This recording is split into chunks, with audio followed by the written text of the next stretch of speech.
Spread those skinny, starving legs of yours wide open until my seed is buried deep and secure inside your belly. That was the cold, brutal, and lust-drenched command of possession from Kang Min-jae, a 69-year-old Korean mafia boss, spoken directly during his very first encounter with Aaliyah Jackson, a 23-year-old black woman destitute and skin and bones from starvation and poverty, clutching her terrified young son tightly in the midst of his lavish Hancock Park mansion. From those ruthless words, an intense, dark love story explodes, filled with violence, betrayal, and fateful miracles that forever alter the destinies of both.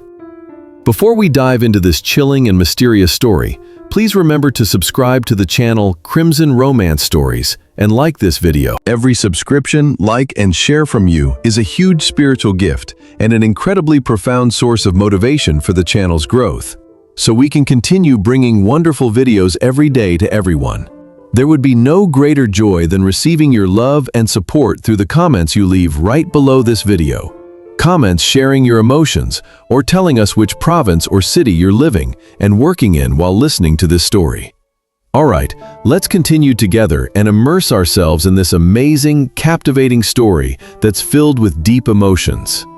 I am Kang Min-jae, 69 years old. A man who built an empire in the shadows of Los Angeles, while the world saw only my legitimate real estate towers and import businesses gleaming under the California sun. My skin is fair, a legacy of my Korean heritage, but my life has been purely American, ruthless, ambitious, successful beyond measure. Yet inside, there is only emptiness, a gnawing loneliness that no amount of power can fill. Guilt haunts me like a ghost from choices made decades ago, and the turmoil in my heart grows more violent with each passing year, tearing at the walls I have built around myself. It was a crisp autumn evening in October 2025 when my men brought them to my mansion in Hancock Park.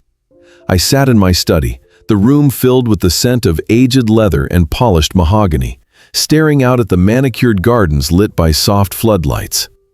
My phone buzzed with reports of rival crews pushing into Koreatown territories.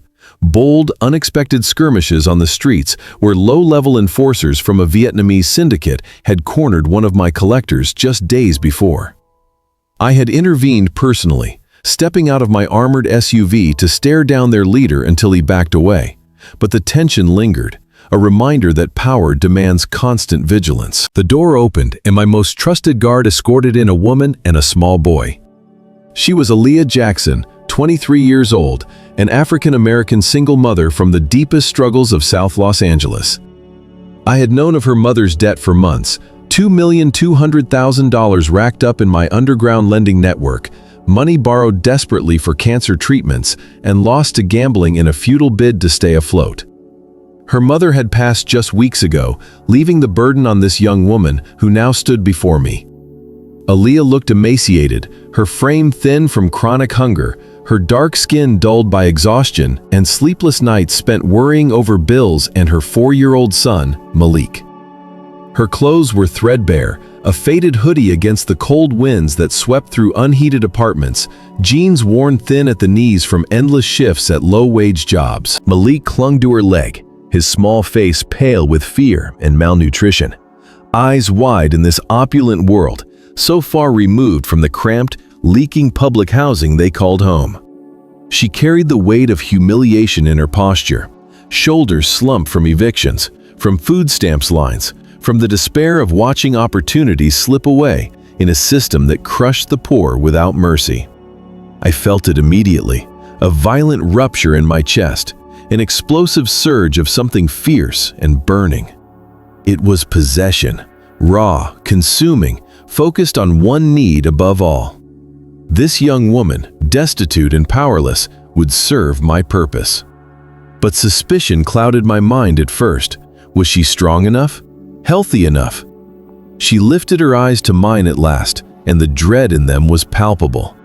Confusion flickered next, then raw fear as she took in my height, my tailored charcoal suit, the silver in my hair that spoke of decades of power. Her voice, when it came, was soft, restrained, almost a whisper.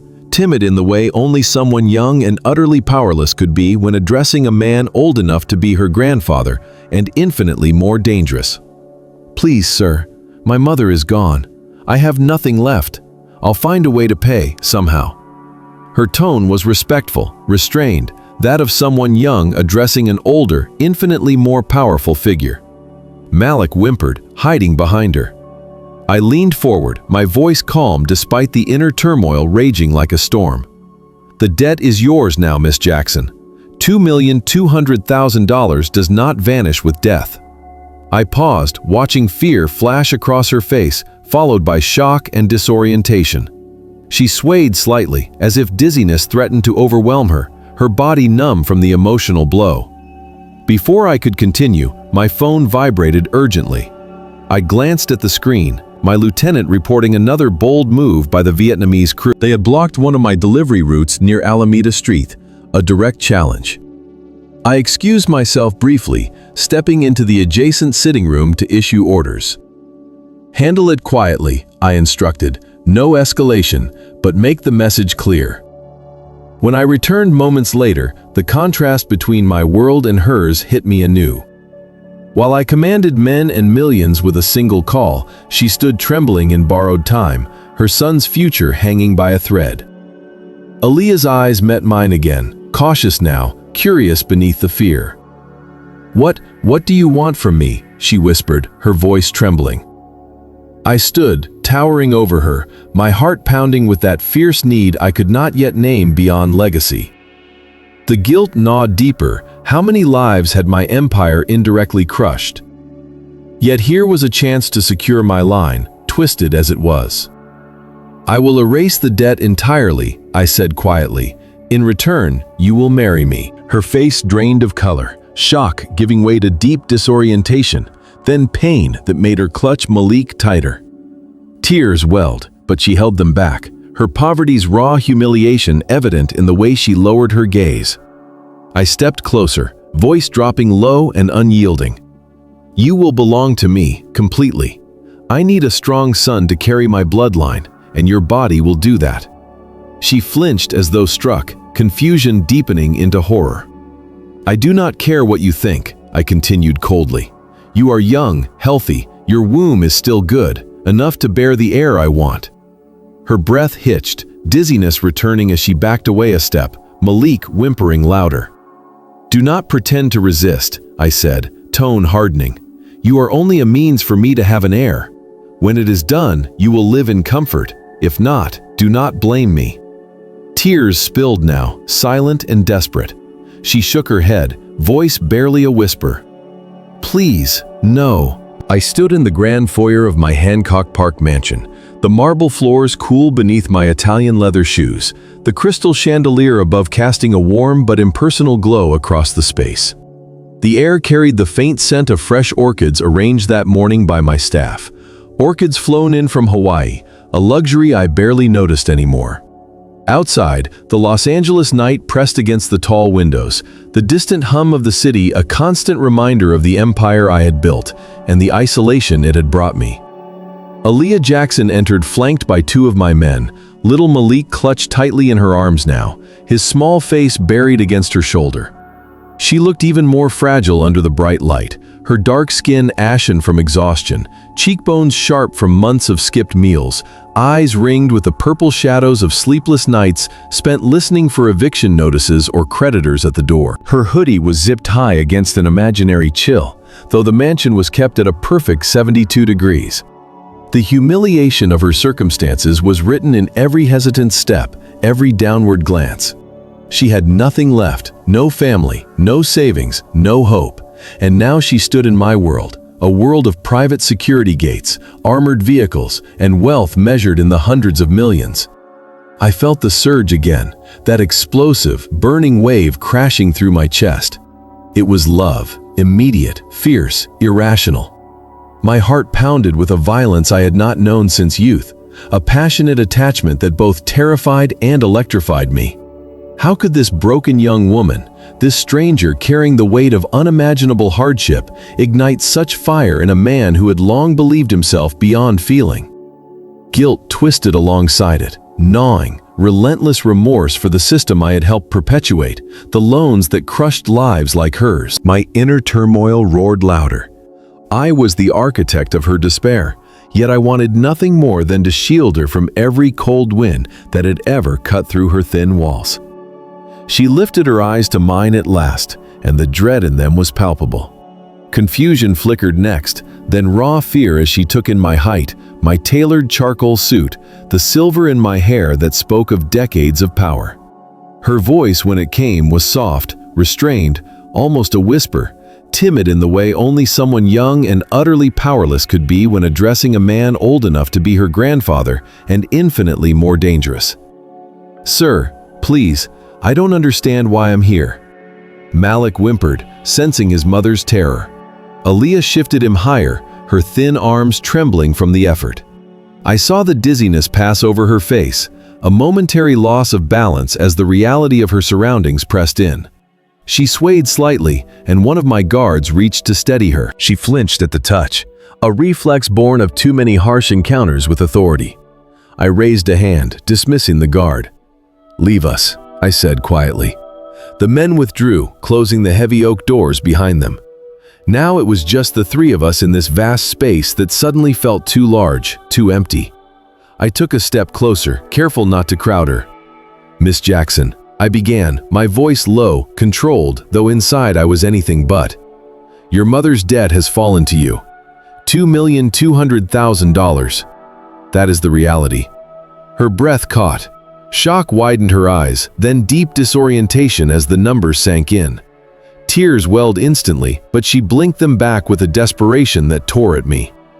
I can't pay that," she whispered, voice cracking. "I work double shifts at the diner. I take every hour they give me, but after rent and Malik's daycare and food, there's nothing left. Please, sir, I'll find more work. I'll do anything honest." The word honest struck me like a blade. Anything honest, as if I represented the opposite. Remorse flooded me, hot and violent. My empire had profited from the despair of people exactly like her, people who borrowed in desperation and drowned in interest. I had justified it as business, as survival in a ruthless world, but seeing her now, emaciated, proud despite her humiliation, protective of her son, I felt the full weight of my guilt. It was a psychological rupture, a tearing open of wounds I had long sealed shut. Before I could respond, my phone vibrated urgently. I glanced at the screen, my lieutenant reporting another bold move by the Vietnamese crew. They had blocked one of my delivery routes near Alameda Street, a direct challenge. Suspense tightened in my chest. These street-level confrontations were escalating. I excused myself briefly, stepping into the adjacent sitting room to issue orders. "Handle it quietly," I instructed. "No escalation, but make the message clear." When I returned moments later, the contrast between my world and hers hit me anew. While I commanded men and millions with a single call, she stood trembling in borrowed time, her son's future hanging by a thread. Aaliyah had sunk onto a velvet settee, Malik curled in her lap.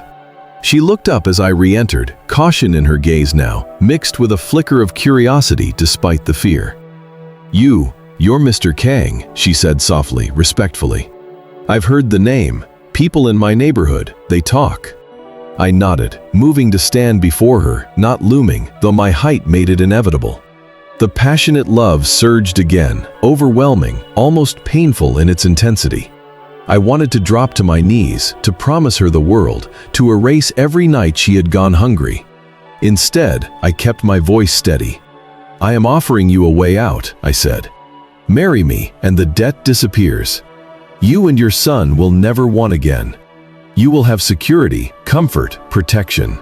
The words hung in the air. Her face cycled through emotions with heartbreaking speed. Shock, confusion, dread. Then a deep numbing pain that made her clutch Malik tighter.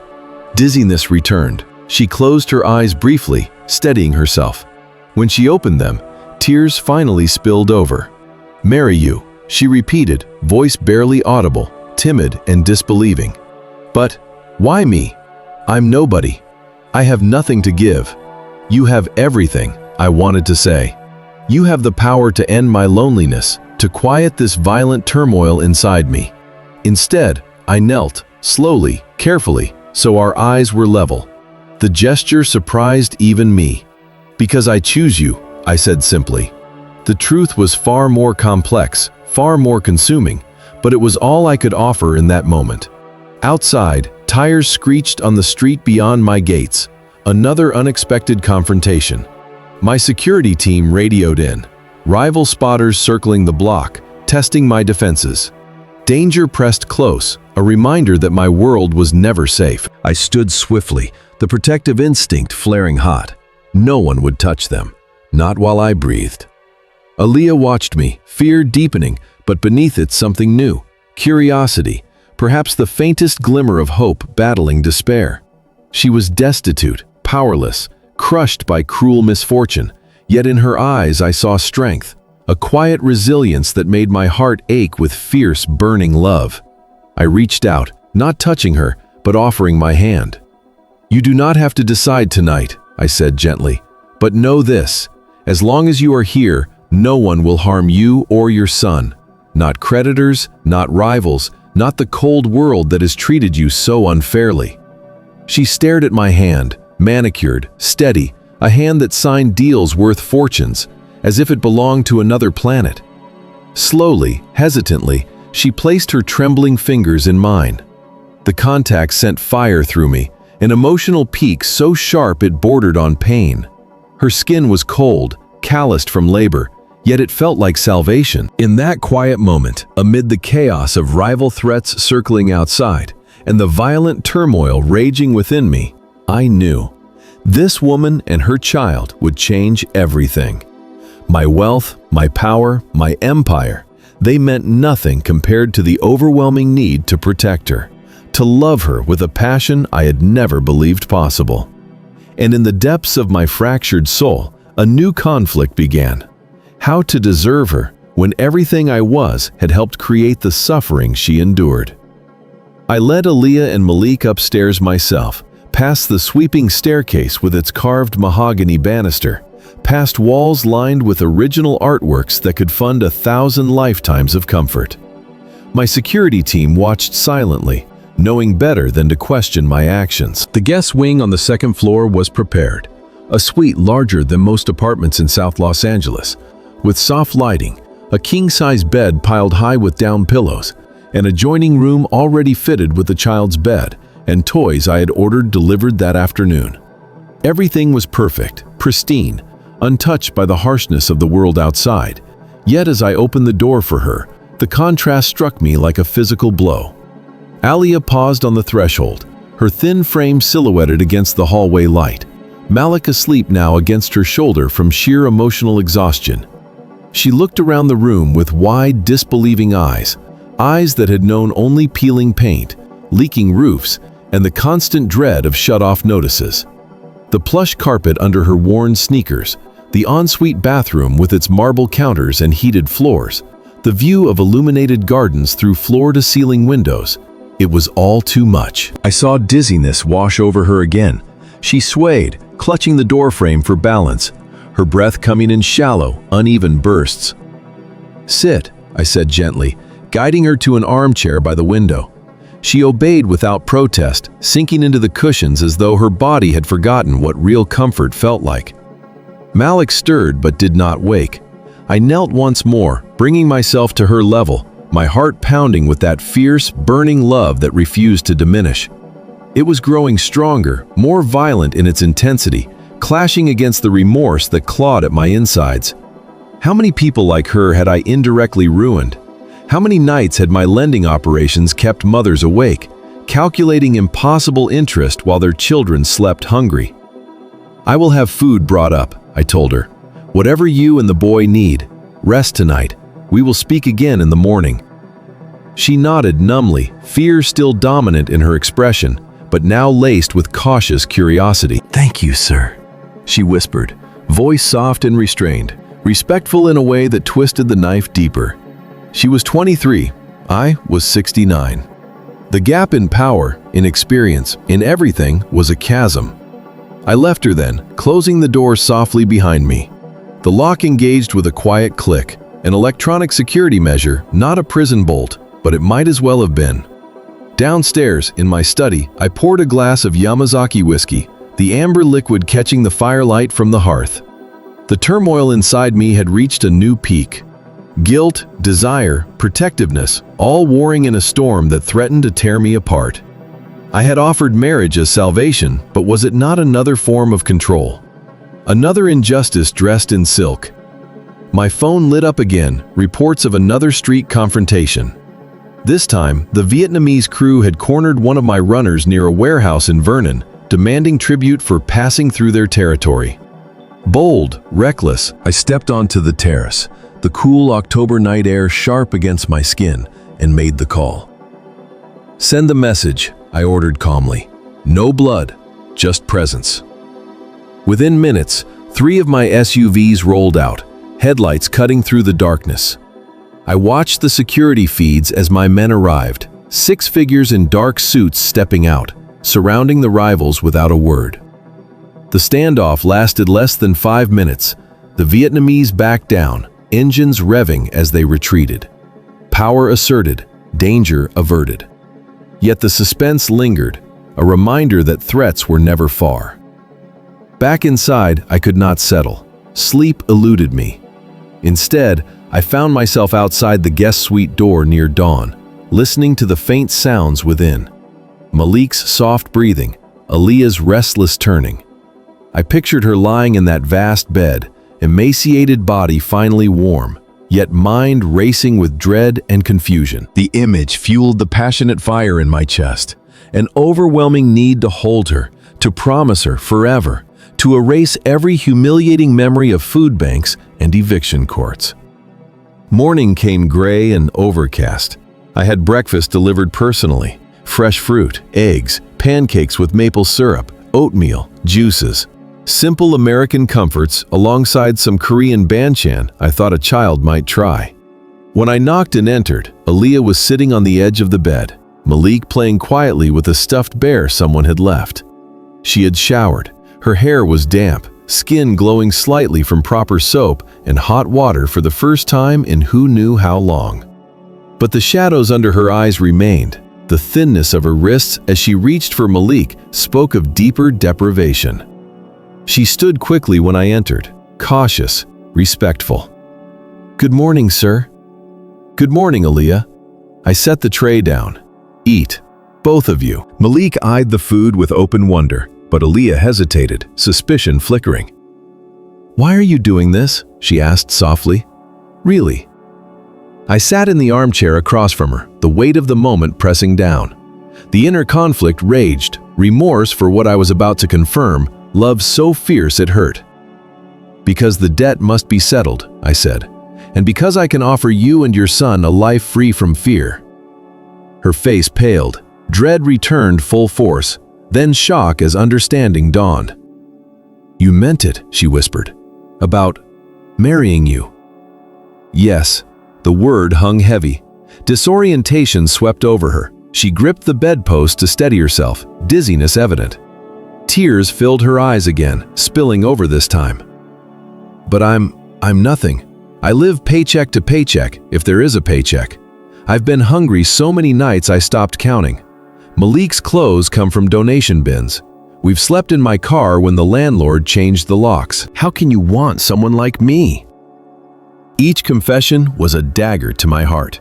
The brutal gap between us, my private chefs and temperature-controlled wine cellars against her cold nights curled around her son for warmth, intensified my guilt to an almost unbearable degree. I moved closer, not touching, but close enough for her to see the sincerity in my eyes. "You are everything," I said, voice rough with emotion. "Strong, resilient, a mother who has protected her child against impossible odds. I want you because you deserve safety, because I can give it." Fear flashed, then confusion, then a deep, numbing pain that made her sink back onto the bed. Malik climbed into her lap, sensing her distress. "What if I say no?" she asked timidly, voice trembling. The question tore at me. I could not lie. "Then the debt remains. Creditors will come, legal and otherwise. Your son's future." I could not finish. The injustice of it, the cruelty of a system that allowed such choices, mirrored the irrational misfortune that had crushed her life. My rivals would not hesitate to use her vulnerability against me if word spread. Outside, another alert. My security chief reporting that a loan shark from a rival Armenian group had been asking questions in South LA about Aaliyah's whereabouts, likely scenting weakness. Danger circling closer. I stepped into the hallway to handle it, voice low and commanding. Intercept him. Make it clear she is under my protection now. When I returned, the emotional peak hit us both. Aaliyah was crying silently, shoulders shaking. Malik patted her cheek, confused and scared. The sight ruptured something inside me. Violent inner struggle, psychological shock at my own capacity for both harm and healing. I knelt again, this time taking her cold hand in mine.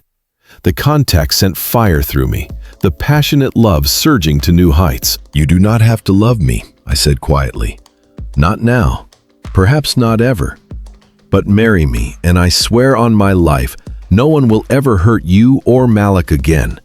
You will have a home, food, warmth, education for him, whatever you need." She looked at me then, eyes searching mine, fearful, cautious, but beneath it a flicker of desperate hope, battling years of cruel fate. Her poverty had been so heartbreaking, so humiliating. Skipped meals to feed her son, pride. The days following the brutal choice blurred into a haze of preparation and inner torment. I moved through my mansion like a ghost in my own life, issuing orders for the ceremony with mechanical precision while my heart waged a relentless war against itself. Guilt gnawed deeper than ever, remorse for the coercion I had imposed, for the unfairness of a world that left Aaliyah no real escape. Yet the passionate love burned hotter with every glimpse of her, an overwhelming fire that both sustained and destroyed me. I was a man of immense wealth and power, fair-skinned heir to a Korean legacy forged in American soil. But inside, I was fracturing, torn between the desire to possess and the desperate need to protect. Aaliyah remained in the guest suite with Malik, under the watchful but discreet eyes of my staff. I visited daily, bringing small offerings, children's books for Malik, fresh clothes for her and soft fabrics that would not chafe her undernourished frame. Each time, the contrast struck me anew. The heated indoor pool and home theater downstairs against the memories she carried of drafty apartments where the heat was shut off midwinter, of nights huddled under thin blankets while cold winds howled through cracked windows. Her emaciation was slowly easing under Mrs. Kim's careful meals, but the hollows in her cheeks and the wary caution in her eyes remained, reminders of the heartbreaking humiliation she had endured. She spoke little at first, her voice always soft, restrained, timid when addressing me. "Thank you, sir," she would whisper, eyes lowered respectfully. But I saw the shifts, dread giving way to confusion, fear mingling with cautious curiosity. Malik, innocent and resilient, began to warm to the toys and the endless supply of fruit, his laughter a sound that pierced my armored heart like sunlight through storm clouds. Outside the mansion walls, danger pressed closer.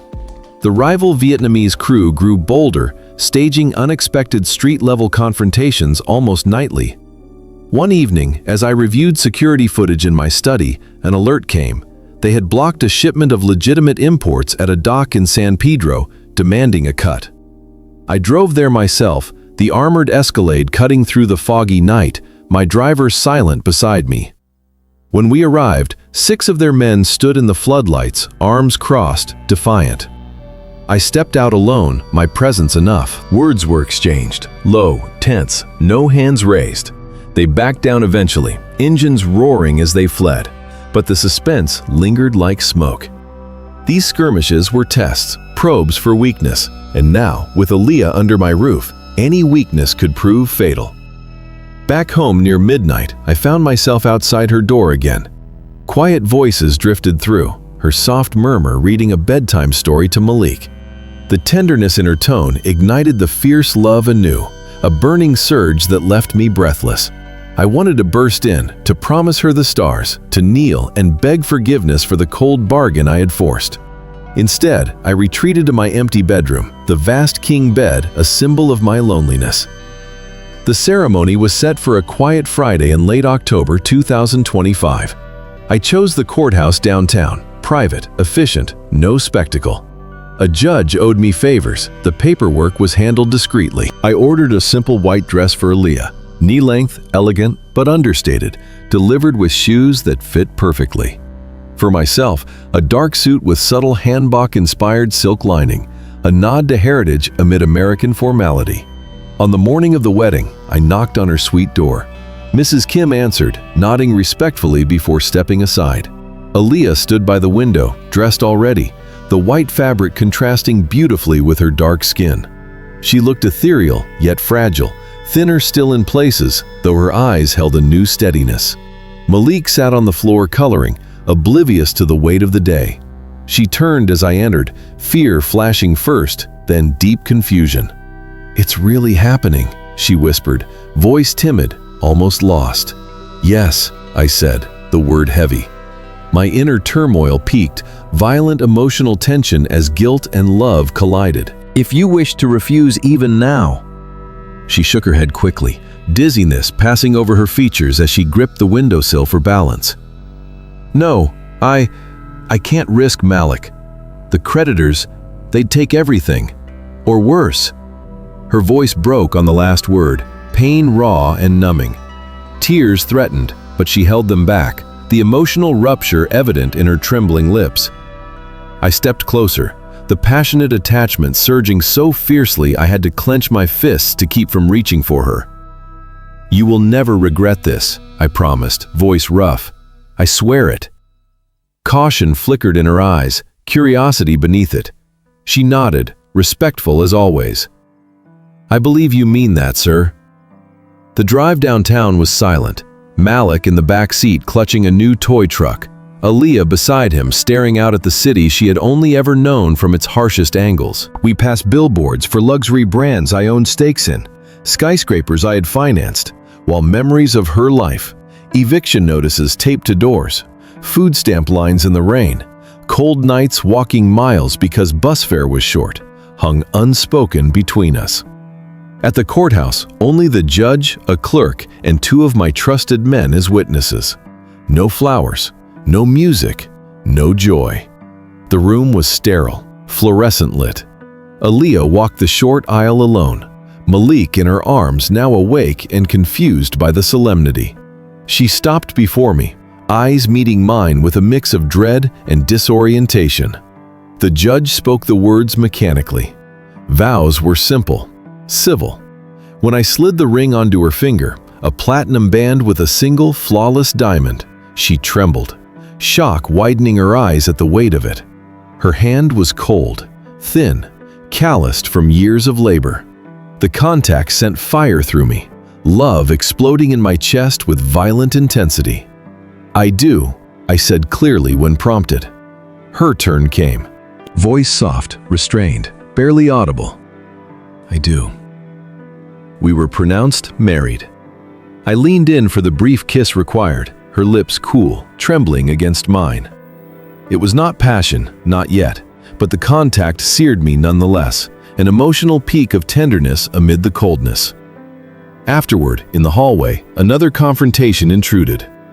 My phone buzzed urgently. Armenian rivals had cornered one of my collectors in Koreatown, demanding information on the new woman in my life.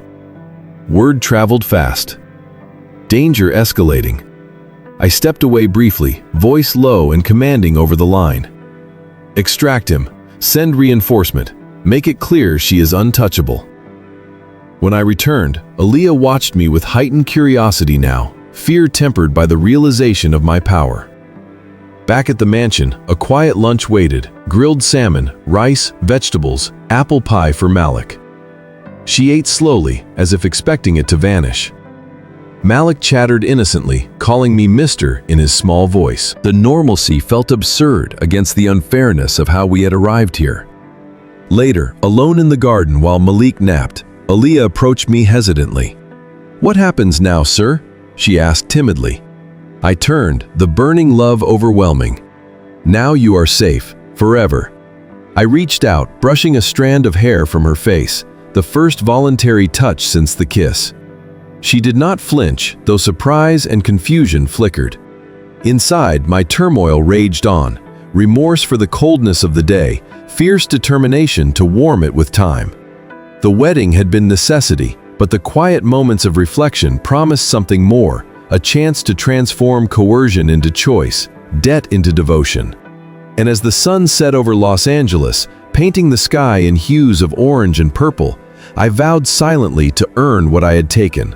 Her trust, her heart, perhaps one day her love in return. The master bedroom suite occupied the entire west wing of the third floor, a sanctuary of dark walnut paneling, floor-to-ceiling windows overlooking the city lights, and a bed vast enough for a family, yet occupied only by my solitude for decades.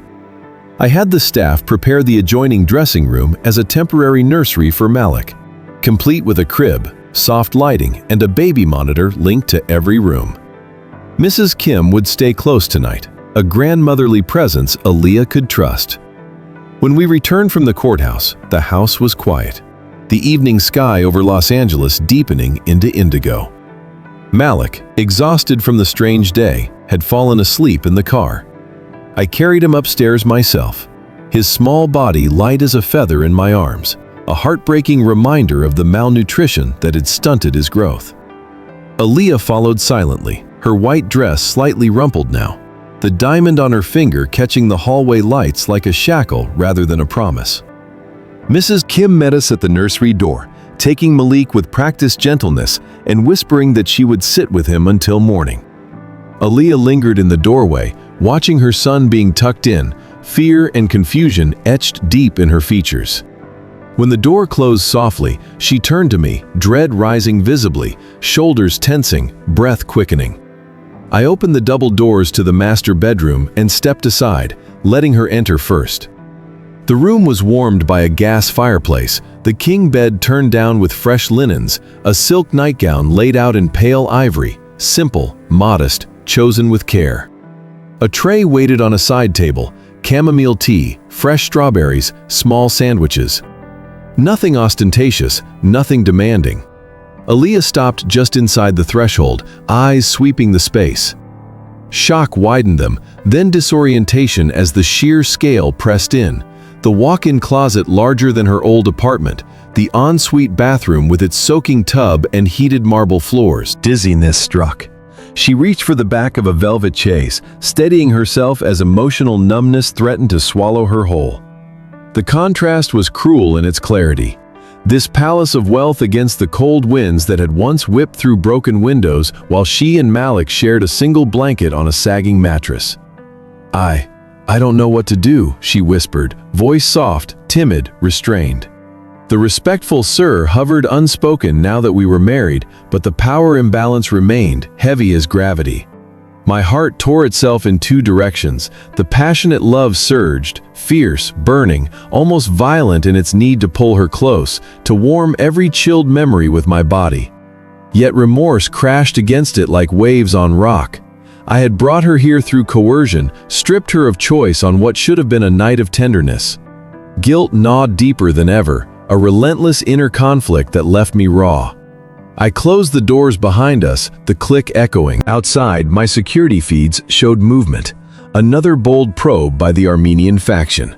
A car circled the block slowly, headlights off. Suspense tightened in my chest. I texted a single command. Reinforce perimeter, no engagement. Then I silenced the phone, turning my full attention to her. "Aaliyah," I said quietly, keeping distance. "Nothing happens tonight that you do not wish." Her head snapped up, confusion deepening into shock. "What?" I moved to the fireplace, adding a log though the flames were already high, buying time against the turmoil inside. "I have taken enough from you. Your freedom, your choices, your future as you imagined it. I will not take this night by force." She stared, fear giving way to cautious curiosity, then a deep, numbing pain that made fresh tears well. "But we're married now. Isn't that what men like you?" The words wounded more than any rival's challenge ever could. Men like me, powerful, ruthless, taking what was owed. The psychological rupture was immediate, violent emotional tension as I confronted the monster I had been in her eyes. "No," I said, voice rough with sincerity. "Not this, not you." I crossed to the sitting area near the windows, gesturing to the armchair opposite mine. "Sit, drink the tea, it will calm you." She obeyed slowly, legs unsteady, sinking into the cushions as though afraid they might vanish. Her hands trembled around the cup, the warmth seeping into fingers long accustomed to cold. I watched her take a small sip, then another, the simple act of nourishment without fear, a quiet mercy. Minutes passed in silence, broken only by the crackle of the fire. Outside, the circling car retreated, my men's presence enough to deter. Danger averted again, but the escalating threats weighed heavier now that lives I cherished rested under my roof. Aaliyah set the cup down, voice barely audible. "Where will you sleep?" I stood, moving to the wide ottoman at the foot of the bed. "Here, if needed, or the study adjoining. The bed is yours tonight." Shock returned, followed by disorientation so profound she pressed a hand to her temple. "You're serious?" "Completely." Tears spilled then, silent, overwhelming. She curled forward, thin shoulders shaking. The sight ruptured me anew. I moved without thinking, kneeling before her as I had before, this time taking both her cold hands in mine. The contact ignited the burning love, fierce and protective. "You are safe," I whispered. "You are safe." She looked up, eyes searching mine through tears, fearful still, but beneath it a flicker of something softer. Curiosity, perhaps the faintest dawn of trust. "I've never been safe," she said, voice breaking. "Not once. Not with bill collectors pounding at 3 in the morning, not when the electricity got cut in winter, not when Malik was sick and I couldn't afford medicine. Safe feels impossible." Each confession carved deeper into my soul, the absurd unfairness of fate, the cruel misfortune that had starved her body and spirit, while I accumulated wealth that could have saved 1,000 like her, intensified my remorse to unbearable levels. My empire had profited from desperation. Now desperation sat before me in human form. I released one hand only to brush a tear from her cheek with my thumb. Gentle, reverent. She did not pull away. The touch lingered, electric, the passionate attachment surging so powerfully I had to close my eyes against it. "Then let this be the first night," I said, "and every night after." She studied my face, caution warring with exhaustion. Finally, she nodded, small, tentative. I helped her stand, guiding her to the bed. She slipped off her shoes, hesitating at the edge of the vast mattress. I pulled back the covers, then stepped away, giving space. As she lay down, still in the ivory nightgown, the silk draping her fragile frame, I covered her gently. Malik's monitor glowed softly on the nightstand, his even breathing a lullaby. Aaliyah's eyes fluttered, exhaustion claiming her at last. I dimmed the lights, settling into the armchair across the room with a cashmere throw. Sleep would not come for me. The inner turmoil raged too fiercely. Guilt for the cold wedding, love so overwhelming it hurt, determination to prove mercy could be real. Hours passed. At one point, she stirred, murmuring in her sleep, Malik's name, then something lost to dreams. I rose silently, adjusting the blanket higher around her shoulders. In the firelight, her face softened, the lines of hardship easing for the first time. Kneeling beside the bed, I allowed myself one quiet moment of reflection. This woman, emaciated by hunger, battered by injustice, yet strong enough to protect her child through hell, had become my salvation. The passionate love was no longer a surge, it was a tide, constant and inexorable. Outside, Los Angeles slept under a blanket of stars, rivals temporarily quiet. Inside, in this room of unimaginable luxury, a poor single mother from South LA slept safely for the first time in years. Because a lonely, fractured mafia boss had chosen mercy over right. And as dawn crept pale across the horizon, I remained watchful, heart torn between remorse and hope, vowing silently that every future night would build on this one. mercy upon mercy, until trust became love in return. The weeks following the wedding night blurred into a rhythm I had never known. Days filled with purpose beyond power, nights haunted by the same fierce love and gnawing remorse. I watched Aaliyah from a careful distance, giving her space in the vast mansion while ensuring every need was met. Mrs. Kim became her quiet ally, preparing nourishing meals, samgyetang for strength, banchan, rich in vegetables to rebuild what hunger had stolen. Malik thrived visibly, cheeks rounding, laughter echoing through halls that had known only silence. Yet the contrast remained a constant torment. I would find Aaliyah staring out windows at the manicured gardens, her thin frame wrapped in cashmere robes, remembering perhaps the cracked sidewalks of South Los Angeles where cold winds cut through threadbare coats. Her past poverty was etched in small habits, eating slowly as if meals might be her last, folding clothes with meticulous care as though they could be taken away. The heartbreaking humiliation of it all, donation bin shoes for Malik, sleepless nights counting coins for formula, intensified my guilt. My wealth, my dominance, had been built on systems that crushed lives like hers. The inner turmoil grew more violent, a relentless conflict between the man I had been and the one I desperately wanted to become for her. I began the lessons gently. First, basic Korean phrases, simple greetings, words for food and family, taught by a patient tutor in the sunlit library. Aaliyah approached them with cautious curiosity, her voice soft and restrained as she repeated after the instructor. "Annyeonghaseyo," she said one morning, the syllables tentative but clear.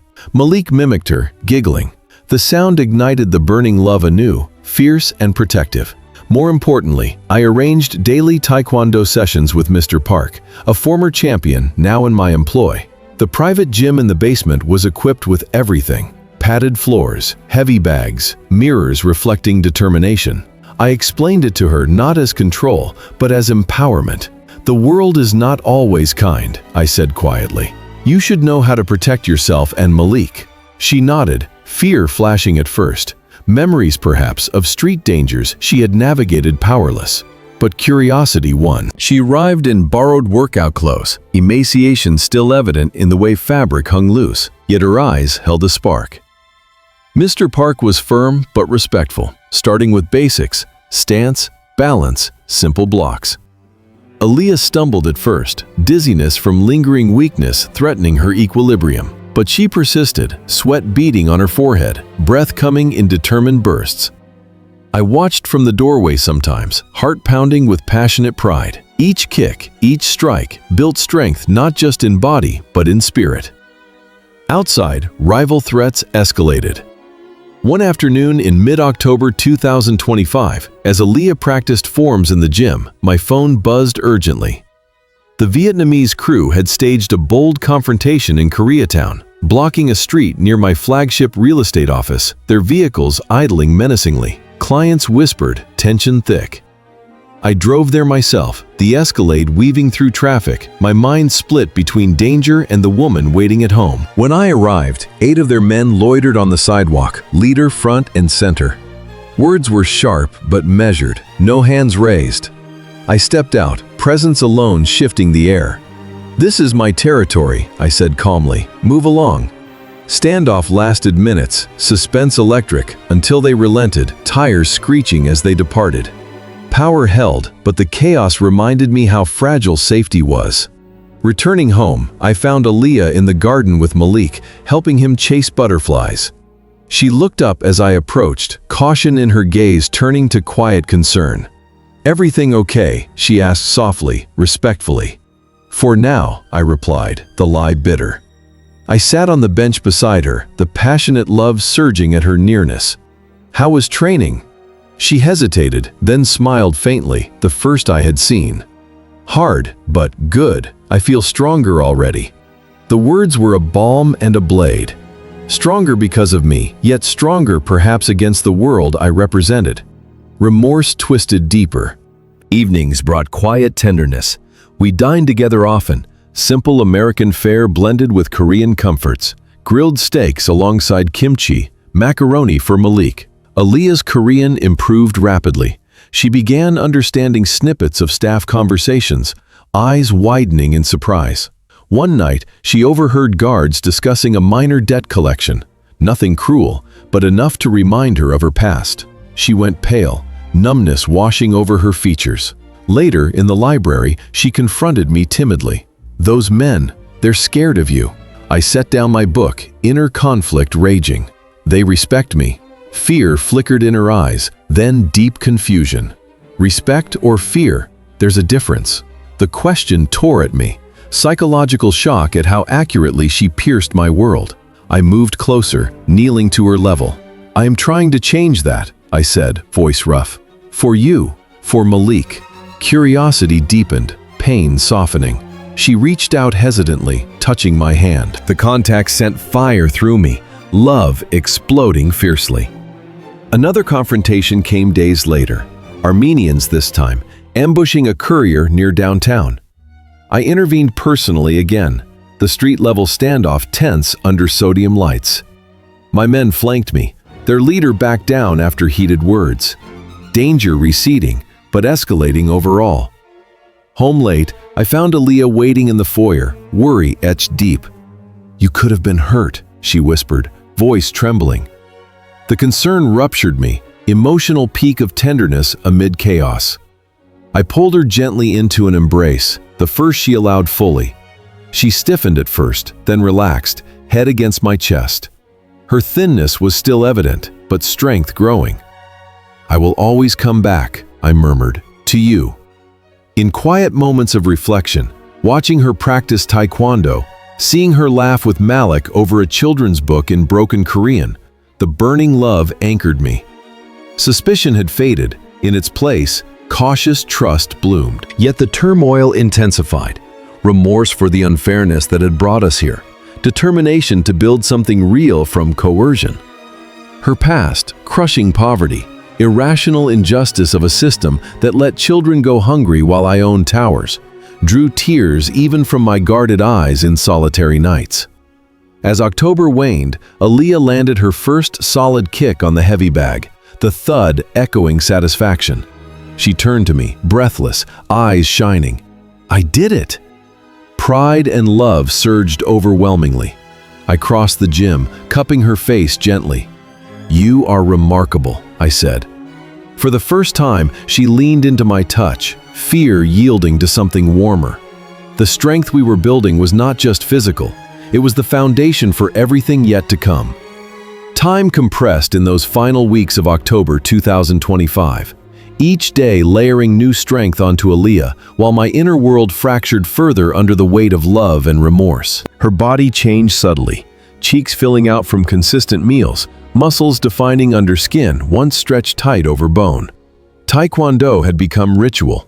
Dawn sessions with Mr. Park, her kick sharpening, blocks instinctive. Korean phrases flowed easier from her lips, surprising even the tutor. Malik trailed her everywhere, chattering in a joyful mix of English and toddler attempts at Korean words she taught him. Yet the past clung to her like shadows. I caught her sometimes in quiet corners, staring at nothing, memories of crushing poverty resurfacing, the humiliation of food pantry lines stretching around blocks in winter rain, cold winds slicing through inadequate shelter while creditors banged on doors. Those moments ruptured me, violent emotional tension as guilt roared louder. My empire's shadows had touched countless lives, hers bore the scars. I decided it was time to present her publicly, not as property, but as my wife. A high-profile gala organized by the Korean American Business Council in Koreatown. An evening of alliances, displays of power, and subtle tests. I chose her gown carefully, deep emerald silk with subtle hanbok-inspired sleeves, elegant yet commanding. When she emerged from the dressing room, the sight stole my breath. She was radiant, the fabric hugging curves slowly returning, diamond earrings catching light.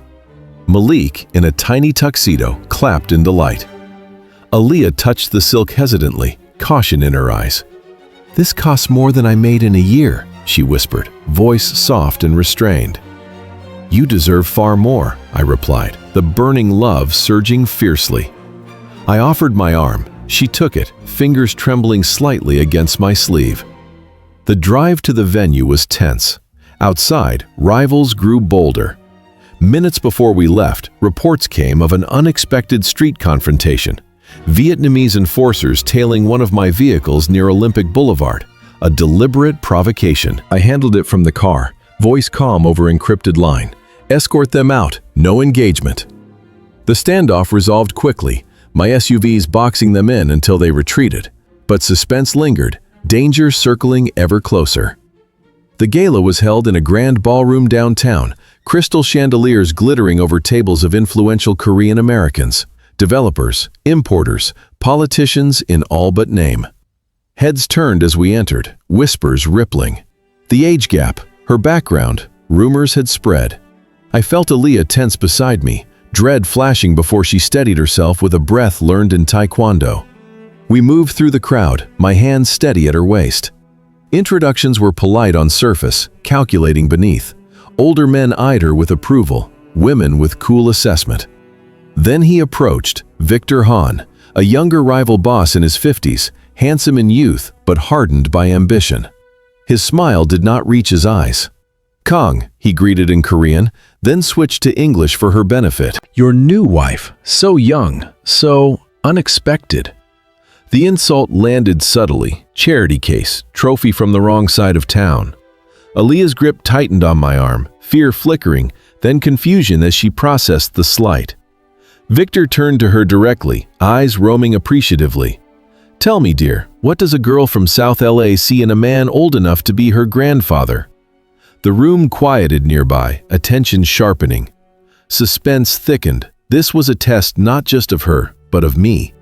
My inner turmoil peaked, remorse for exposing her to this world, fierce protectiveness igniting like wildfire.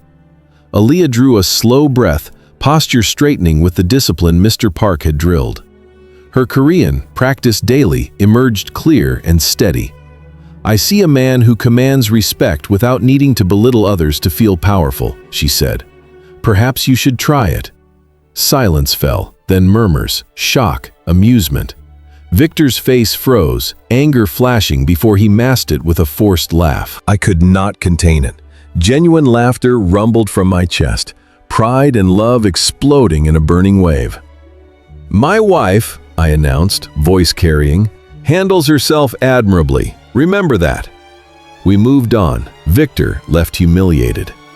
Aaliyah trembled slightly as we reached a quieter alcove, dizziness threatening from adrenaline. I guided her to a chair, kneeling to meet her eyes. That was dangerous, I said softly, but approval warmed my tone. And magnificent. She searched my face, confusion deepening into cautious wonder. I just said what I felt. You defended yourself. Us. The passionate attachment surged overwhelmingly. I took her hand, thumb tracing her knuckles. I am proud of you. Color rose in her cheeks, the first natural blush I had seen. Curiosity overtook fear. You laughed. Really laughed. For you, I admitted, voice rough. The emotional peak was sharp, violent inner struggle as remorse clashed with joy. I had forced her into this world, yet she navigated it with grace I never expected.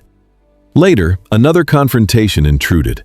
My phone vibrated, Armenian rivals escalating, blocking a side street near the venue, demanding discussion about territory. Danger too close now, threatening the evening. I excused myself briefly, stepping into a private corridor to issue orders. Clear the street, escort our guests safely. Minutes later, reports confirmed resolution, my men's presence overwhelming without incident. Returning, I found Aaliyah watching the door, worry etched deep. Is everything all right? She asked timidly. Because of you, I make it so, I replied, offering my hand. She took it without hesitation this time. The rest of the night passed in a blur of toasts and alliances strengthened by her poise. Whispers shifted from skepticism to intrigue. As we left, flashbulbs caught us. Society pages would run photos tomorrow. In the car home, Malik asleep in the back, Aaliyah leaned against the window, exhaustion claiming her. But her hand found mine across the seat, fingers intertwining voluntarily. The contact sent fire through me, love anchoring deeper. At the mansion, I carried Malik to bed while she followed. In our bedroom, hers now too, though I still gave space, she paused by the fireplace. "Tonight, I didn't feel completely powerless," she whispered. I stepped close, cupping her face gently. "You never were, not truly." Her eyes met mine, fear yielding to warmth, suspicion to trust. The burning love consumed me. I leaned in slowly, giving time to pull away. She did not. Our lips met, soft at first, then deepening with weeks of unspoken need. She responded, hands rising to my shoulders, the kiss fierce and mutual. We broke apart, breathless. Shock widened her eyes, then disorientation, a soft laugh escaping. "I didn't expect." "Neither did I confessed, turmoil raging, joy and guilt intertwined. In that quiet moment of tenderness, amid the chaos of rival threats and past injustices, something shifted irrevocably. The public claiming had become private surrender, not of power, but of hearts beginning to align. As she slept later in my arms for the first time, her breathing steady against my chest, I reflected in the dark. The woman I had taken in coercion was claiming me in return, and the strength we built together was only beginning. The kiss from the gala lingered like a brand on my soul, igniting nights of restless longing and days of careful restraint. October 2025 drew to its close, the Los Angeles air cooling into autumn crispness, yet inside the mansion a different heat built, slow, inevitable, consuming.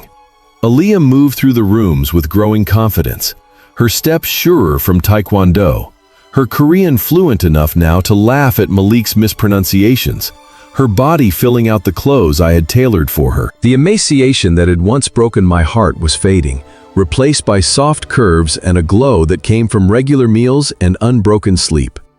Still, the ghosts of her poverty haunted quiet moments.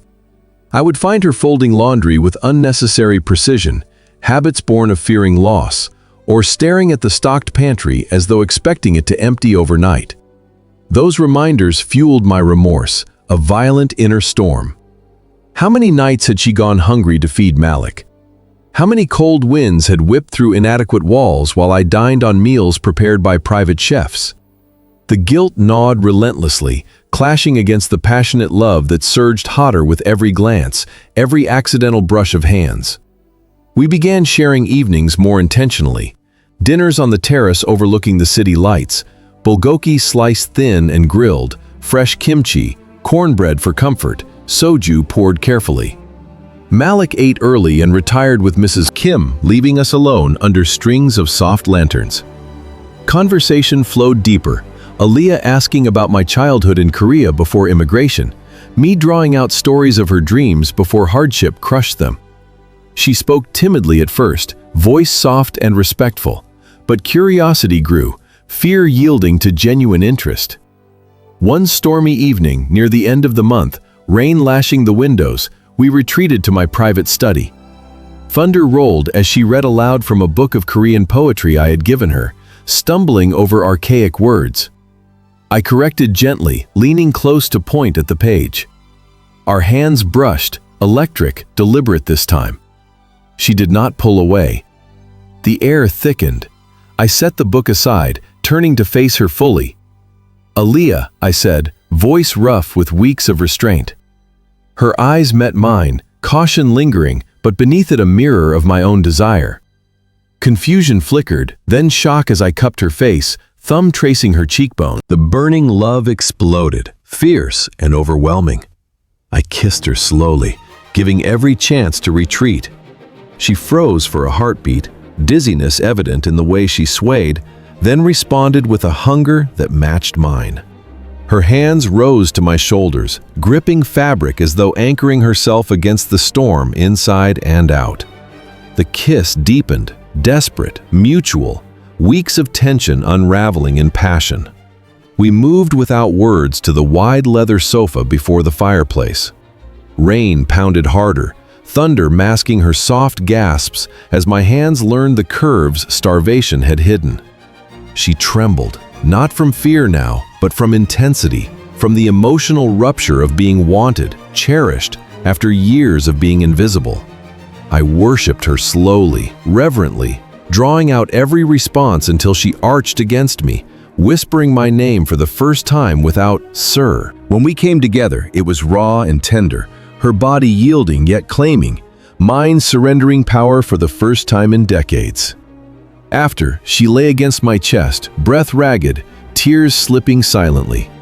I held her close, heart pounding with love so fierce it bordered pain. Weeks later, the consequences arrived quietly.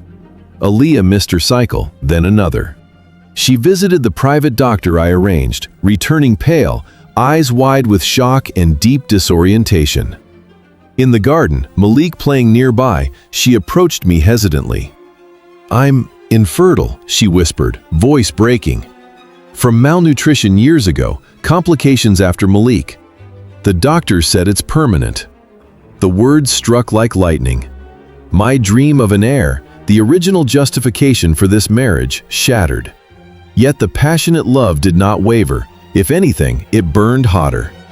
Remorse flooded me anew, for the cruelty of that initial demand, for the system that had damaged her body long before I knew her. I pulled her into my arms, holding tightly as she shook with silent sobs. "It changes nothing," I said fiercely. "You are enough. You and Malik are everything."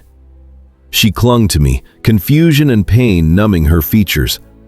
"But you wanted—" "I want you," I interrupted, voice rough. "Only you." Outside, danger intruded again. Reports came of escalating rival boldness, Vietnamese and Armenian factions coordinating minor street blocks, probing for reaction.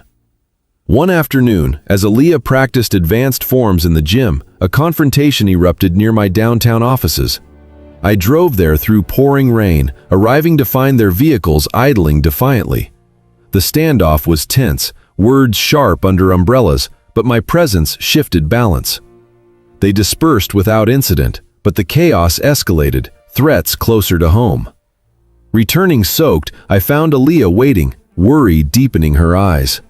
The infertility news still raw, she reached for me without hesitation, helping remove my wet coat. The tenderness ruptured me, emotional peak of gratitude and guilt.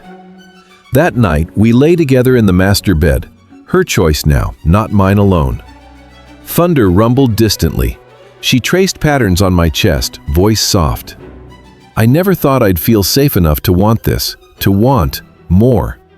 I kissed her forehead, love anchoring me against turmoil. We will build whatever family we can.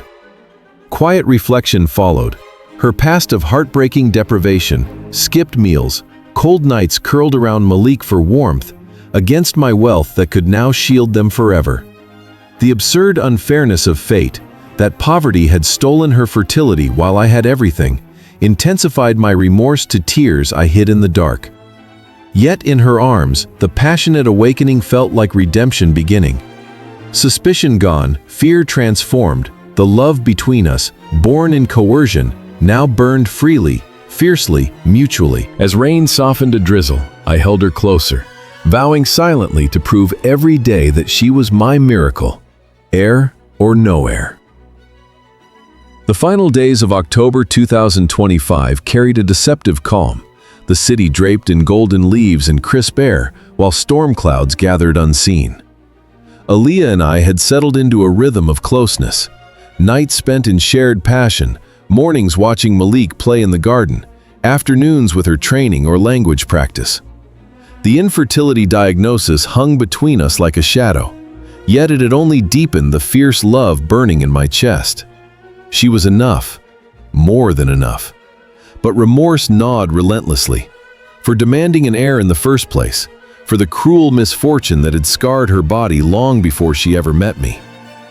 I was away on business that afternoon, a legitimate meeting with developers for a new high-rise in downtown Los Angeles. Rival tensions simmered, reports warned of coordinated moves, but nothing immediate. I kissed Aaliyah goodbye in the foyer, her lips warm and willing now, Malik waving from Mrs. Kim's arms. "Be safe," she whispered, a new habit born of worry. The meeting ran long, then the call came, frantic from my security chief. Intrusion at the mansion, multiple armed men were responding. My blood turned to ice. I ended the call abruptly, tires screeching as my driver sped toward Hancock Park. The passionate love twisted into terror, violent inner turmoil as guilt and fear collided. If anything happened to them because of my world. Traffic crawled. Every red light was agony. Flashes of Aaliyah's past crushed me. Cold nights huddled with Malik in a freezing apartment, hunger so deep she blacked out, humiliation of begging landlords for one more day. I had pulled her from that hell only to drag her into mine. Reports trickled in via encrypted texts. 4 intruders, masked, scaled the rear wall during a shift change. Bold, professional, likely Vietnamese with Armenian support. They sought leverage, take what I valued most, to force concession. I arrived as chaos peaked. Gunfire echoes reached the street, controlled bursts from my guards. I burst through the gates, heart pounding. The mansion lights blazed. Shadows moved inside. My men had contained 3 intruders in the foyer, but one had broken deeper, toward the upper floors, toward Malik's room and the study where Aaliyah often read. I raced upstairs, taking steps 3 at a time. Shouting echoed. Mrs. Kim's scream cut short. I rounded the corner to the nursery hallway and froze. Aaliyah stood in the study doorway, stance wide in taekwondo-ready position, a heavy brass letter opener gripped like a dagger. The intruder, a masked man twice her size, had Mrs. Kim pinned against the wall, pistol to her head. Malik's cries came from the nursery behind Aaliyah. Everything slowed. Shock widened Aaliyah's eyes as the man turned, but training took over. She moved, swift, precise. A strike to the pressure point under his ear, exactly as Mr. Park drilled. He staggered, grip loosening on Mrs. Kim. Aaliyah followed with ferocious speed, driving the letter opener into his shoulder, not lethal, but disabling. He roared, dropping the gun. She kicked it away, then delivered a final kick to his knee, crumpling him. My guards burst in seconds later, securing the writhing man. Mrs. Kim slid to the floor, sobbing but unharmed. Malik's cries quieted as Aaliyah rushed to him, scooping him into trembling arms. I reached her in 3 strides, pulling both into my embrace. She was shaking, adrenaline crash, dizziness sweeping as reality returned. A knife graze on her forearm bled lightly. She hadn't even noticed. "You're hurt," I said, voice breaking. "It's nothing," she whispered, but pain and numbness clouded her eyes. Shock gave way to deep disorientation. She swayed, clutching Malik tighter. My men cleared the house, intruders subdued, no fatalities. Police would be handled discreetly, but the emotional rupture was total. I carried Aaliyah to our bedroom, Malik clinging to her neck. Mrs. Kim followed with blankets and tea, fussing through tears. I cleaned the wound myself, shallow, needing only stitches later. Aaliyah watched me, eyes searching. "They came for me," she said quietly. "To hurt you." The truth struck like a blade. Because of me, she and Malik had faced terror. Guilt exploded, violent, tearing. I had promised safety, instead delivered danger. Yet pride surged alongside remorse. "You stopped him," I said, voice rough with awe. "You protected them both." She looked at her hands, still trembling. The training, it worked. Guards reported later, the attack targeted her specifically, rivals knowing she was my weakness. The coordination was unprecedented, war loomed. That night, after Malik slept exhausted in our bed between us, Aaliyah turned to me in the dark. Tears slipped silently. "I was so scared," she admitted, voice soft, vulnerable. "But I fought. For him. For us." I pulled her close, careful of the bandage. The passionate love overwhelmed, fierce protectiveness mixed with gratitude so deep it hurt. "You were magnificent," I whispered, "brave beyond words." She pressed against me, seeking warmth. The emotional peak came then, her walls crumbling fully. She kissed me, urgent, desperate, hands tangling in my hair. We came together slowly this time, tenderly, bodies speaking what words could not. Relief, fear, love, all poured out. She cried softly afterward, not from pain, but release. In the quiet aftermath, holding her as rain began outside, reflection settled. Her past poverty, heartbreaking, humiliating, had forged resilience I could never match.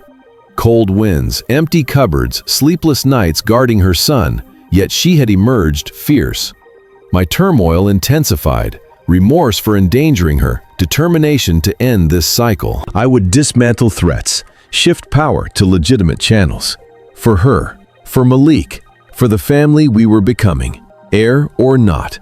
As dawn broke gray, Aaliyah slept in my arms, Malik curled between us. The home invasion had shattered illusions of safety, but it had also forged something unbreakable.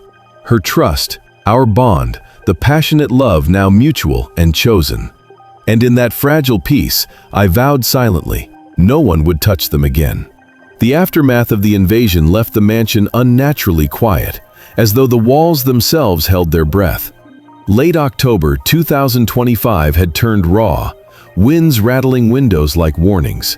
My security doubled overnight. Guards at every entrance, new cameras, reinforced gates. Rivals had crossed a line, retaliation simmered, but I held it leashed. Violence would only endanger Aaliyah and Malik further. Aaliyah's arm healed quickly, stitches removed within days, but the deeper wounds lingered. She moved through routines with mechanical grace. Taekwondo forms at dawn, Korean lessons, playing with Malik. Yet I caught the flinches at sudden noises, the way her eyes darted to shadows. Nightmares woke her sometimes, breath ragged, body curled protectively even in sleep. The passionate love in my chest burned fiercer than ever. Protective, possessive, aching to erase every tremor. Guilt tore at me with new violence. I had promised safety, instead delivered terror. Remorse for dragging her from one hell into another raged alongside memories of her past. The heartbreaking poverty that had taught her to expect cruelty, cold winds through cracked windows while she rationed cereal for Malik, sleepless nights listening for footsteps of collectors, humiliation of selling plasma to pay rent. My wealth had shielded her body, but my world now threatened her soul. I returned from a tense street confrontation one evening, Vietnamese enforcers blocking a Koreatown alley, demanding talks. The standoff lasted 20 minutes under flickering streetlights. My presence and men, enough to force retreat. No blood, but suspense thick as fog. Driving home, turmoil peaked. If they came again. I found Aaliyah in the master bedroom, bandaged arm cradled as she stared at the fireplace. Malik slept early, exhausted from the day. She looked up as I entered, eyes shadowed with pain and something deeper, resolve. "You're bleeding," she said softly, noticing a scrape on my knuckle from gripping the car door too hard. "It's nothing," I replied, but she stood, fetching the first aid kit herself. Her hands, once calloused from double shifts, now softer, cleaned the wound with gentle precision. The tenderness ruptured me. "You don't have to fight every battle alone," she whispered, voice restrained yet steady. The words struck deep. I caught her hands, pulling her close. "I fight so you never have to again." Shock flickered in her eyes, then disorientation as tears welled. But I did fight, and it scared me how much I could. Pain numbed her features. She swayed slightly, dizziness from emotional weight. I guided her to the bed, sitting beside her. "Tell me." She spoke haltingly, voice soft, timid at first, of the invasion's terror. Hearing glass break, grabbing the letter opener, heart pounding as she faced the intruder. I thought of Malik cold and hungry again if something happened to me. I couldn't let that world take him back. Each word carved deeper, the absurd unfairness, poverty's legacy driving her to violence in my gilded cage, intensified my remorse to tears. I fought back. "You were brave," I said, voice rough. "Beyond brave."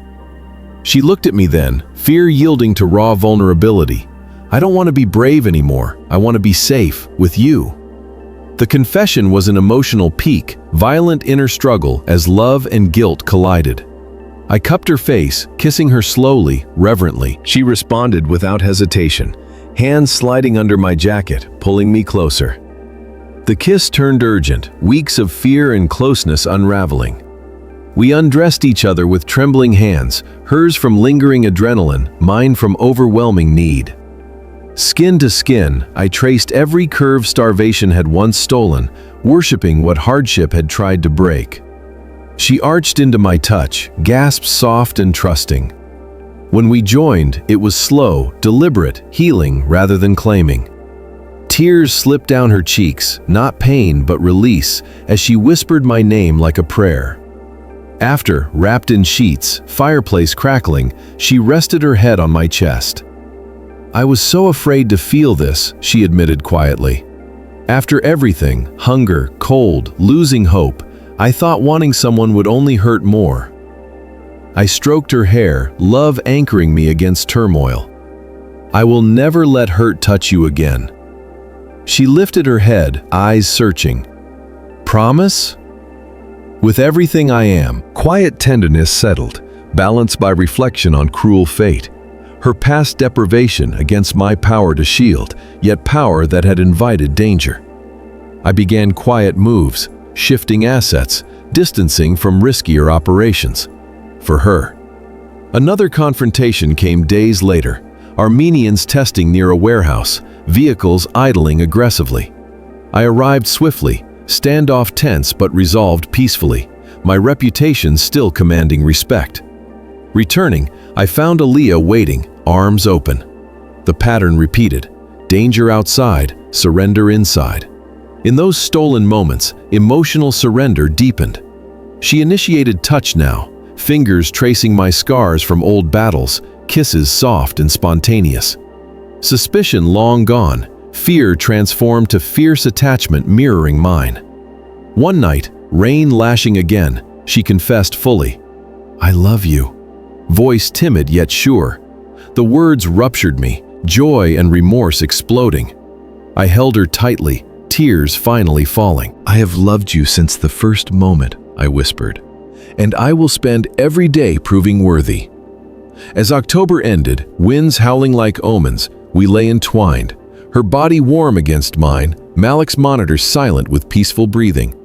The passionate love, once one-sided, now burned mutually, anchoring us against gathering storms. My turmoil remained, guilt for past sins, determination to build a safer future. But in her surrender, I found redemption beginning. November 2025 arrived with relentless rain, the Los Angeles skies weeping as though mirroring the storm still raging in my soul. The invasion's echoes lingered, heightened security, whispered reports of rival alliances tightening. I moved assets quietly, distancing from the riskiest ventures, determined to build a legacy worthy of Aaliyah and Malik. The passionate love between us had deepened into something sacred. Nights of tender intimacy, mornings of shared laughter over breakfast, her hand seeking mine without hesitation. Yet remorse gnawed with renewed ferocity. The infertility diagnosis haunted private moments, cruel misfortunes stealing what nature should have granted, a legacy of her past deprivation. I watched her play with Malik in the garden, rain pattering on the covered patio, and guilt tore violently. My initial demand for an heir now felt like the ultimate injustice. Her body, battered by years of skipped meals and stress, bore scars my wealth could never fully heal. Aaliyah noticed my distance during quiet reflections. One evening, as rain drummed the windows, she approached in the study, voice soft and concerned. "You're carrying something heavy," she said, fingers tracing my tense jaw. I pulled her onto my lap, burying my face in her hair. "Only the weight of not deserving you." Shock widened her eyes, then deep confusion. "After everything you've given us?" "Everything I took first," I whispered, turmoil peaking. Tears, rare for me, threatened. She kissed me gently, tenderness balancing the pain. "We're here now, together." Her compassion ruptured me further. In those moments, love anchored me against chaos. Then came the discovery that changed everything. Aaliyah had been researching quietly, using the library computer, piecing together fragments from conversations I thought private. My estranged son, Ji-hoon, from my first marriage decades ago. He had fled to Seattle at 25, disgusted by my world, cutting contact after his mother's death. I had accepted the loss as punishment for my sins, the gnawing loneliness deepened by it. One rainy afternoon, Aaliyah found me in the study reviewing security reports. Another tense standoff resolved earlier, rivals testing a delivery route in Vernon. No blood, but suspense ever present. She entered hesitantly, a folder in hand. I did something, she said timidly, voice restrained. Curiosity overtook dread. She laid photos and printouts on the desk. Ji-hoon, now 42, living quietly in Seattle, married with a daughter. Recent address, phone. Shock hit like thunder. How? I asked questions, used what I overheard, paid a private investigator with the allowance you give me. Pain numbed her features. She swayed slightly, dizziness from fear of overstepping. I stared, inner conflict exploding, remorse for lost years, fierce gratitude for her boldness. Why? Because you deserve family, she whispered, tears welling. Real family, Malik and I, we're new. But he's your blood, and you carry him like a wound. The emotional peak was shattering. I pulled her close, holding his sobs, mine this time, escaped. Guilt for failing Ji-hoon, love for Aaliyah's compassion, all colliding violently. She arranged the call herself days later, dialing from the study phone while I paced, heart pounding.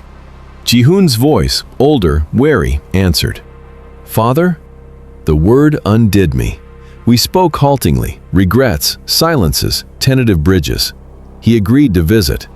The day Ji-hoon arrived, rain had cleared to weak November sun. I waited in the foyer, turmoil raging. Aaliyah stood beside me, hand in mine, Malik curious at her side. Ji-hoon stepped in, tall like me, silver threading his hair.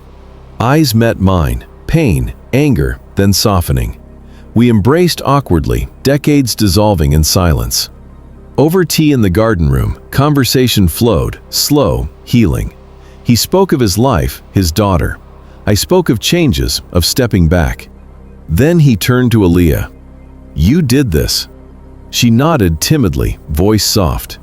He needed you. Ji-hoon took her hand. Thank you. The reconciliation was quiet, profound. That night, after Ji-hoon retired to a guest room, Aaliyah and I lay awake. You gave me back my son, I whispered, voice breaking. You gave me back my life, she replied, kissing me tenderly. Intimacy followed, slow, reverent, love expressed in every touch. Her past poverty's scars, physical and emotional, made her surrender all the more precious. Outside, rivals probed again. One final street confrontation near month's end, vehicles circling a warehouse. I resolved it swiftly, presence commanding retreat. Danger receding, perhaps sensing my shift. In reflection, as November waned, I held Aaliyah close. Her compassion had healed old wounds, deepening our bond. The passionate love, now family-wide with Ji-hoon's return, anchored us. Remorse remained for past failures, but hope burned brighter. Secret reconciliation had woven us tighter, a family forged from coercion into choice. December 2025 dawned with unseasonal warmth, the Los Angeles air soft and fragrant with jacaranda, as though the city itself conspired to offer hope. Ji-hoon's visit had extended, days turning to weeks as old wounds healed in quiet conversations and shared meals. He watched Malik with wonder, calling him little brother, and the mansion rang with laughter it had never known. Aaliyah blossomed in the center of it all, her compassion the thread weaving us together. Yet my inner turmoil refused to quiet. Remorse for lost years with Ji-hoon mingled with the lingering pain of Aaliyah's infertility, the cruelest misfortune, a permanent scar from years of deprivation I could never erase. I watched her with Malik and Ji-hoon's daughter during visits, her eyes shining with love yet shadowed by unspoken grief. The passionate fire in my chest burned undimmed, but guilt twisted it. I had demanded an heir, and fate had answered with silence. Aaliyah began feeling unwell in early December, fatigue deeper than usual, mornings marked by nausea she dismissed as stress. Mrs. Kim noticed first, bringing ginger tea with knowing smiles. When the symptoms persisted, I insisted on the private doctor again. Aaliyah agreed reluctantly, fear flickering in her eyes. dread of confirmation, of the numbness that had followed the last diagnosis. The appointment was in the sunlit sitting room, doctor discreet and kind. Tests taken, results promised quickly. We waited in tense silence, Malik napping nearby. When the doctor returned, her face betrayed nothing at first. "Mrs. Kang," she said gently, "you are pregnant, approximately 8 weeks." Shock struck Aaliyah like lightning. Her breath caught, eyes widening in disbelief, then flooding with tears. Dizziness swept her. She gripped the sofa arm, swaying as deep confusion and joy warred. "But it's impossible," she whispered, voice trembling, soft and overwhelmed. The doctor explained calmly. "Rare cases, bodies healing with proper nutrition and reduced stress, miracles not unknown." Aaliyah turned to me, face pale, pain and wonder mingling. "Did you hear?" I could not speak at first. The emotional rupture was total. Violent inner struggle as remorse, gratitude, and love collided in a storm. Tears blurred my vision. I knelt before her, taking her hands. "A child," I said, voice breaking. "Our child." She sobbed then, great, racking releases of years of grief, for the body poverty had broken, for dreams she had buried. I held her as she shook, Malik stirring to pat her cheek in concern. Joy flooded the house. Mrs. Kim wept openly, preparing samgyetang for the little one. Ji-hoon embraced me, calling it fate's redemption. Malik, sensing magic, kissed Aaliyah's still flat stomach and declared baby. I became almost obsessive, private obstetrician on call, diet adjusted, activities limited. Aaliyah laughed at my protectiveness, but allowed it, eyes shining with new light. The contrast struck deeper. Her past of skipped meals while pregnant with Malik, cold winds and worry harming her unborn son, against now, every nutrient, every comfort my wealth could provide. Rivals sense change, probing bolder. One mid-December evening, a confrontation erupted near a legitimate construction site, combined factions blocking access, demanding reconsideration of my withdrawal. Suspense thick under holiday lights. I arrived with reinforced escort, standoff lasting an hour, words sharp, no hands raised. They retreated, but warning clear, vulnerability perceived. Returning late, I found Aaliyah waiting, hand protectively over her stomach. Worry etched her features. "You're safe," she whispered, relief softening to tenderness. I knelt, pressing my lips to her abdomen. "We all are," I promised, though turmoil raged, determination to end threats forever. Protectiveness turned tender. I read to her nightly, Korean folktales blended with African-American stories she shared. We designed a nursery, soft grays, mobiles of stars and moons, crib handcrafted. Ji-hoon offered family heirlooms. Malik chose toys for baby. One quiet night, fire crackling, Aaliyah rested against me. "I used to pray for enough food for Malik," she said softly. "Now I pray for this child to know only love." The confession tore at me, remorse peaking for the injustice that had denied her earlier. I held her closer, love anchoring against pain. As holidays neared, the miracle bound us irrevocably. Aaliyah's past poverty, heartbreaking, humiliating, made this gift profound. Cold nights forgotten in warmth, hunger replaced by abundance. In reflection, under December stars visible from the terrace, I held her hand over the slight swell. The passionate love, once desperate, now bloomed serene and fierce. Our family, Malik, Ji-hoon returning often, this new life, was redemption made flesh. Guilt lingered, for past demands, for dangers still circling, but joy overpowered it. The miracle pregnancy was fate's mercy, healing wounds I could not. And as Aaliyah slept peacefully, hand on her stomach, I watched in awe. The woman I had claimed in darkness now carried our light. The holidays of 2025 approached with deceptive cheer, lights twinkling along the mansion drive, a towering tree in the grand foyer adorned with ornaments Malik and Ji-hoon's daughter had chosen together. Aaliyah's pregnancy progressed gently, her hand often resting on the small swell, face glowing with quiet wonder. Ji-hoon remained, his presence a balm on old wounds. Meals were lively, filled with stories and laughter. My shift toward legitimate enterprises accelerated. Meetings with lawyers, transfers of assets, quiet retirements of dangerous alliances. Yet beneath the warmth, tension coiled. Rivals sensed blood in the water, my withdrawal seen as weakness. Street-level probes grew frequent, vehicles tailing my convoys, anonymous calls demanding discussions. I handled each with measured force. Personal appearances at confrontations. Presence alone enough to force retreat. No blood spilled, but suspense hung heavy.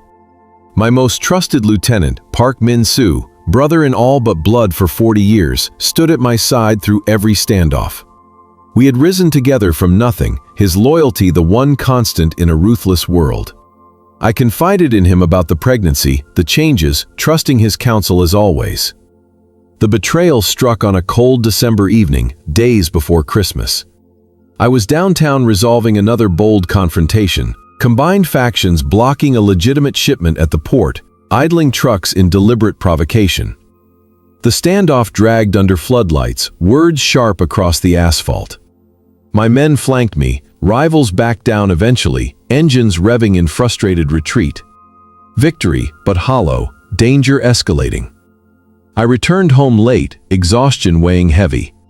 The mansion was dark, save for soft holiday lights. Strange, guards usually visible. Unease prickled. Inside, chaos greeted me. Furniture overturned in the foyer, Mrs. Kim bound and gagged in the sitting room, eyes wide with terror. Blood, small amounts, smeared the marble. My security chief lay unconscious, head wound bandaged hastily. Dread exploded in my chest. I raced upstairs, heart pounding with violent fear. Malik's room, empty. Nursery crib undisturbed, but Aaliyah's nearby study showed struggle. Overturned chair, phone shattered. Then the call came, encrypted number I knew too well. Park Min-jae's voice, cold and unfamiliar. "I have the boy," he said flatly, "and your wife is compliant for now. Step down completely, transfer everything to me, or the child disappears forever." Shock paralyzed me. Betrayal from my closest ally, jealous of Aaliyah's influence, of my shift to legitimacy, of the family he believed weakened me. 40 years reduced to ambition. Rage and remorse collided, violent inner turmoil tearing me apart. Guilt for trusting blindly, for endangering them through my past. The passionate love twisted into agony. Visions of Malik terrified. Aaliyah protecting him with her body despite pregnancy. I sank to the floor outside Malik's room, dizziness sweeping, breath ragged. Tears, unashamed, fell. The man of wealth and power reduced to helplessness. Aaliyah had been taken to a secondary safe room during the initial breach, protocol I insisted on. Guards found her there, shaken but unharmed, having hidden when alarms failed. She emerged pale, hand over stomach, eyes searching wildly. "They took Malik," I said, voice breaking. Her face drained of color. Shock widened eyes, then deep disorientation, dizziness forcing her to grip the wall. Pain numbed her features. She slid down, curling protectively. "No, no," whispered, soft, broken. I held her as sobs racked her, great tearing releases of every past fear. Cold nights wondering if Malik would survive illness without medicine, hunger pangs while pregnant with him, humiliation of powerlessness now revisited in cruelest form. My turmoil intensified beyond bearing. Remorse for building an empire that invited this, guilt for every confrontation that painted targets on their backs. Love burned fiercer, determination to retrieve our son at any cost. We moved to the study, Aaliyah refusing rest. "He's 5, she whispered, voice restrained yet fierce. Scared, cold maybe. The thought ruptured us both.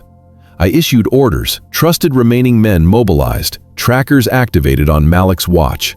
But Park knew my systems. He had disabled most. Hours crawled in agony. Aaliyah paced despite fatigue, hand on stomach, eyes distant with nightmares of her past poverty. Malik hungry again, lost in a world that crushed the vulnerable. Another call, Park's demands repeated. 48 hours. or the boy pays for your softness. I negotiated time, voice steady, though inside I shattered. Hanging up, I turned to Aaliyah. She met my gaze, fearful but steel beneath. "We'll get him back," she said quietly. "Together." Her strength amid terror anchored me. We planned through the night, quiet tenderness and shared coffee, reflection on how far we had come from coercion to unbreakable partnership. As dawn broke gray and cold, wind howling like the nights she once endured homeless with infant Malik, resolve hardened. Betrayal had struck deepest, kidnapping tearing at our core. But the love, passionate, chosen, would not yield. We would face this chaos, retrieve our son, and emerge whole. My turmoil raged on, remorse for trusting wrong, determination to end this cycle forever. For Malik, for the child she carried, for the woman who had become my everything. The 48 hours stretched into an eternity of torment. December 2025, grip Los Angeles in rare cold. Wind howling through the canyons, like the merciless nights Aaliyah once endured on the streets with infant Malik in her arms. I paced the study, phone clutched white-knuckled, coordinating with remaining loyal men while Park's deadline loomed. Every minute without Malik carved deeper into my soul, remorse exploding for the empire that had invited this betrayal, guilt for trusting the wrong brother, love for my family burning so fiercely it threatened to consume me. Aaliyah refused rest. Pregnant, pale, eyes hollow from sleepless worry, she sat wrapped in one of my cashmere throws, hand protectively over her stomach. Yet fire kindled in her gaze, the same resilience that had carried her through evictions, empty refrigerators, cold winds slicing through thin walls, while she sang lullabies to a hungry child. She listened to every report, piecing together fragments from overheard calls, street rumors, old contacts from her South LA days. "I know where he might be," she said quietly on the second night, voice soft but steady. "An abandoned warehouse near Alameda Corridor. Park used to brag about it, soundproof, forgotten." Shock hit me. She had cultivated sources in secret, street savvy honed by survival, conversations with delivery drivers, guards who underestimated her. Dizziness swept her as she stood. I caught her, heart rupturing at her courage. "You will stay here," I commanded, fear sharpening my tone. "No." Her eyes met mine, fearful yet unyielding. "He's my son. I go." Inner turmoil peaked violently. Remorse for endangering her, terror of losing them both, overwhelming love for this woman who refused powerlessness. I relented. We moved at dawn, small team, me driving an unmarked SUV, Aaliyah beside me in dark clothing, face set with maternal ferocity. Wind whipped cold as we neared the industrial district, suspense thick. Rivals patrolled nearby streets, a quick confrontation, vehicles blocking ours, resolved with my presence and sharp words, no hands raised. They retreated, sensing larger storm. The warehouse loomed gray and derelict. We parked blocks away, approaching on foot. Guards outside, Park's remaining loyalists. My men created diversion. Aaliyah and I slipped through a side entrance she remembered from old maps. Inside, dim bulbs cast long shadows. Malik's muffled cry reached us, heart-stopping. We crept forward. Park stood in the main room, Malik bound gently but terrified on a chair, tears streaking his small face. Aaliyah's breath caught. Dizziness threatened, but she steadied. Park turned, surprise flashing. "You came yourself, foolish." Words were exchanged, tense, low. He demanded surrender. I stalled, men positioning outside. Then Aaliyah moved, silent, swift, taekwondo precision honed for this moment. She struck from shadow. Disarm, pressure point, kick. Park staggered, gun clattering. Chaos erupted, his guards rushing, my team breaching. In the melee, a stray shot grazed Aaliyah's shoulder as she shielded Malik. Pain buckled her, but she freed him, clutching him close. I reached them, ending Park's threat with restrained force, subdued, not destroyed. Justice, not vengeance. We escaped into cold dawn, Malik sobbing in Aaliyah's arms, blood staining her sleeve. At the mansion, doctors tended wounds, hers superficial, shock deeper. I held them both, tears falling unashamed. "You risked everything," I whispered, voice breaking. "For family," she answered, soft, exhausted, eyes shining through pain. The emotional peak was total rupture, remorse dissolving in gratitude, love exploding beyond measure. Her past poverty had forged this unbreakable strength. My wealth now served only to protect it. In the weeks that followed, I dismantled remaining shadows completely. Legitimate empire only. Park faced quiet justice. Rivals retreated, sensing unbreakable resolve. Years later, on a sunset bluff overlooking the Pacific, we renewed vows. Simple ceremony blending gospel hymns and Gayagyeom. Malik calling me Appa, our daughter in Aaliyah's arms, Ji-hoon beside us. Aaliyah whispered, "You didn't just save us, we saved you." Love had transcended skin color, class, past sins. Wealth and poverty bowed before compassion, humanity. Knowledge teaches us that true power lies in protection, not possession. Life lesson: hardship forges strength unimaginable. Education shows that family is chosen, not born. Knowledge reminds us redemption is possible. Life lesson: courage blooms in darkest soil. Education reveals miracles defy odds. Knowledge whispers, forgiveness heals deepest wounds. Life lesson: love levels all divides. Education proves humanity endures. Knowledge affirms, second chances reshape destinies. Life lesson: compassion conquers cruelty. May good health embrace you, joyful life surround you, daily peace fill your hearts. If this story touched you, if it stirred thoughts on real life, on love's power across divides, please share below how it made you feel. Like, subscribe, and share Crimson Romance stories for more heartfelt tales every day. Goodbye until next time. I can't wait to see you again.